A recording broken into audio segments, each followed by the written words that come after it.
As visual 2.0 के horror story channel पे आपका स्वागत है। भूत प्रेत पिशाच की कहानियाँ इस चैनल पे सुनने को मिलती हैं। अगर आपको ऐसी ही कहानियाँ सुनना पसंद है तो कृपया मेरे इस चैनल को सब्सक्राइब कर लें। तो चलिए कहानी को शुरू करते हैं।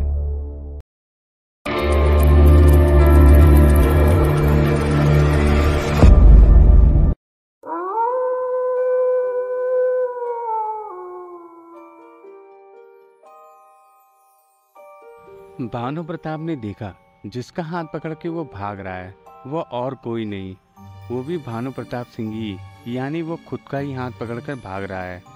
भानु प्रताप ने तुरंत अपना हाथ छोड़ा और चिल्लाता हुआ चीखता हुआ हॉस्टल के बाहर की तरफ भागने लगा। भानु प्रताप सिंह अपनी पूरी स्पीड से कूदता फांदता भाग रहा था। भानु हॉस्टल की चौथी मंजिल से भागता हुआ सबसे नीचे आकर सीढ़ियों पर ही बैठ गया। भानु बहुत ज़्यादा घबरा रहा था और यही सोच रहा था, यह कैसे हो सकता है। पहले मुझे वो दो सूर्य प्रताप दिखे और मैं सूर्य प्रताप सिंह का हाथ पकड़कर भाग रहा था, तभी अचानक उसकी शक्ल मेरी जैसी कैसी हो गई। क्या हो रहा है मेरे साथ, यह सब सोच ही था। भानु प्रताप बैठा हुआ था और तभी भानु उठा और बगल में पानी की टंकी रखी हुई थी। भानु प्रताप गया और पानी अपने आंखों पर छिट्टा मारने लगा और सोच रहा था कहीं मैं नींद में तो नहीं हूँ। लेकिन भानु प्रताप अपने पूरे होशो हवास में था। फिर भानु प्रताप सीढ़ियों पर बैठ गया और सोच रहा था क्या हो रहा है मेरे साथ। साथ ही इसी अधेड़ बुन में खोया हुआ था। जो सारे कॉलेज के सिरदर्द था आज उसी की हालत खराब हुई पड़ी है। तभी उसने सुना किसी के कदमों की आवाज़ आ रही है और कोई सीढ़ी से उतरकर नीचे आ रहा है।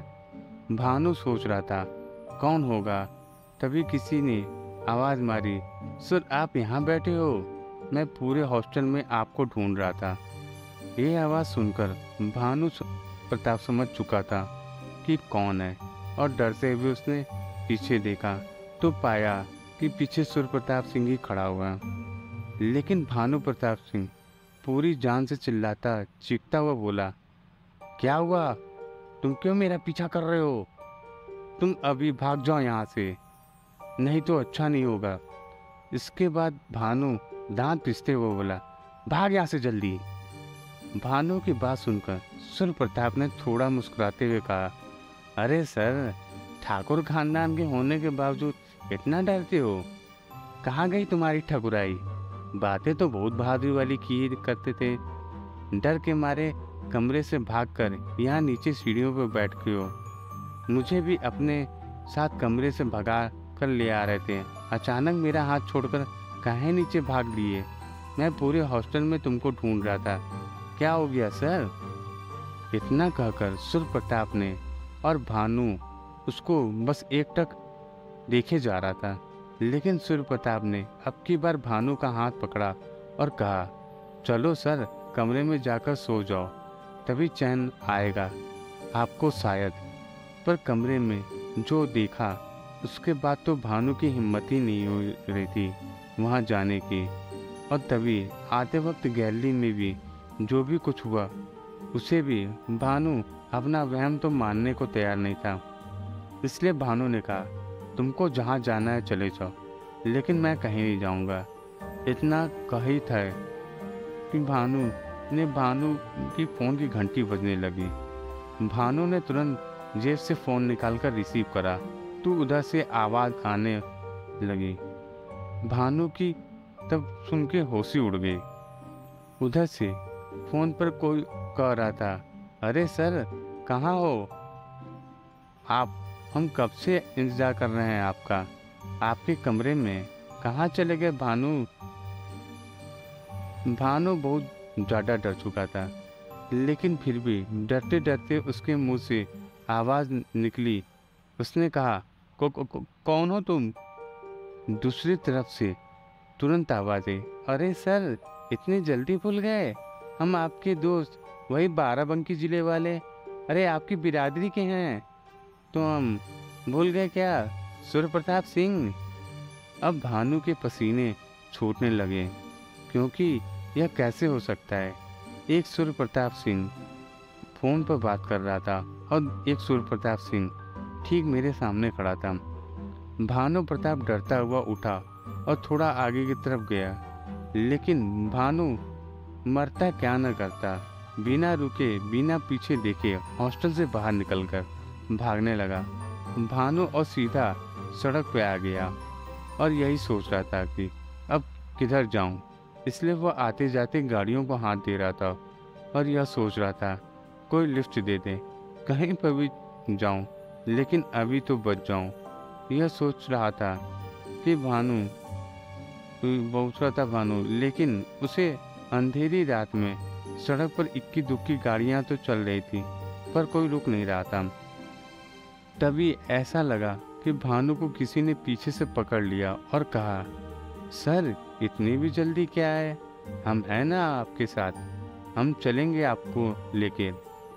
भानु ने जैसे ही पीछे मुड़कर देखा तो पीछे सूर्य प्रताप सिंह था। अब भानु रोने लगा और उसने रोते हुए कहा, मैंने क्या किया है, मुझे छोड़ दो, मुझे जाने दो, मुझे क्यों परेशान कर रहे हो, गिड़गिड़ा रहा था भानु। लेकिन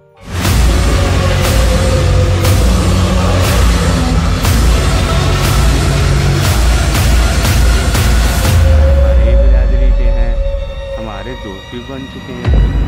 इतना बोलकर सूर्य प्रताप भानु को घसीटता हुआ जंगल की तरफ ले जा रहा था और भानु रो रो कर कह रहा था, छोड़ दो, मुझे छोड़ दो। लेकिन सूर्य प्रताप पर इसका कोई असर नहीं हो रहा था। वो उसको घसीटता हुआ जंगल के अंदर ले जा रहा था। कीचड़ गड्ढे में घसीटते हुए सूर्य प्रताप पूरे जंगल में भानु को ले जा रहा था और भानु की चीखें की आवाज़ जंगल में गूंज रही थी। लेकिन सूर्य प्रताप भानु को तब तक घसीटता रहा जब तक भानु ने दम नहीं तोड़ दिया। अगले दिन जब कॉलेज में सूर्य प्रताप के बारे में पता करा जा रहा था तो कुछ स्टूडेंट ने बताया भानु प्रताप ने उसे रैगिंग करते हुए जंगल की तरफ भेज दिया था। तब से शायद वो वापस नहीं आया। उसके बाद पुलिस के साथ जब हॉस्टल के कर्मचारी सूर्य प्रताप को ढूंढते हुए जंगल के अंदर जा रहे थे तो उन्हें जंगल में भानु प्रताप की लाश मिली, जिसकी घसीटने के कारण बड़ी बुरी हालत में लाश थी।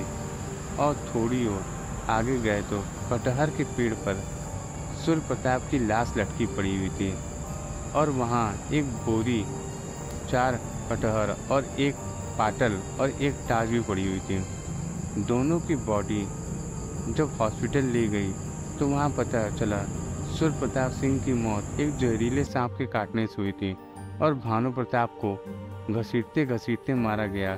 कहते हैं लोगों को आज भी उस जंगल में कटहल के पेड़ के पास सूर्य प्रताप घूमता फिरता हुआ मिलता है। तो दोस्तों, आपको ये मेरी कहानी कैसी लगी? अगर अच्छी लगी हो तो कृपया मेरे इस वीडियो को लाइक कर दें और कहानी में बताएं कि आपको ये कहानी कैसी लगी। और अगर चैनल पे नए हों तो चैनल को सब्सक्राइब कर दें, क्योंकि मैं ऐसी ही कहानियाँ इस चैनल पे अपलोड करता हूँ। धन्यवाद।